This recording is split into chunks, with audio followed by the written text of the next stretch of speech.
గంధం సెలబ్రేషన్స్ అయితే స్టార్ట్. ఆ గుర్రం తీసిపోయి స్నానం అయితే చేపిస్తారు. పిలుచుకొని పోతున్నారు ఇంకా స్నానం చేసేకి. చాలా మంది వస్తారు ఉరుసుకి. పత్తికొండలో ఇదే పెద్ద ఉరుసు. ముస్లిమ్స్ లో ఏ పండుగ జరగాలన్నా మా గిరిలోనే జరుగుతుంది. ఊరంతా తిప్పుకొని మైన్ స్పాట్ కి అయితే తీసిపోతారు.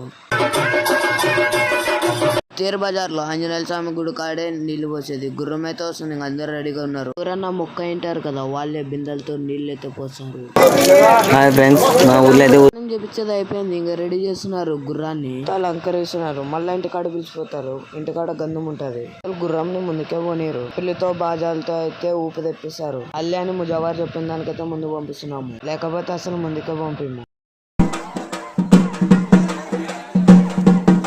ఇంకా వాళ్ళ లోపల గంధం రెడీ చేస్తుంటే మా వాళ్ళకైతే తప్పుడు వచ్చింది. ఇంకా వాళ్ళే తాగురు.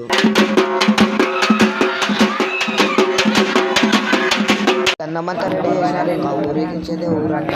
ఇంకా గంధమే మా గేర్లోంచి పోవడానికి అవుతుంది. టౌన్ లో అంతా తిప్పుకొని పోతారు. దారిలో గేర్లు అయితే ఉన్నాయి. ఆ గేర్లు తిప్పుకొని డైరెక్ట్ దర్గాకైతే పోతారు. ఆ గంధం దిగాక 5-6 అయితే టైము. అయితే హాయ్ చెప్తున్నాడు. మీరు కూడా హాయ్ చెప్పండి. ఆయన చేసే పని అయితే చూడండి ఇప్పుడు. ఇంకా రేపు ఉడుసులో కలుసుకుందాం. Bye bye. మర్చిపోకుండా అట్లా ఫాలో అయితే చేసుకొని పెట్టుకోండి మామూ.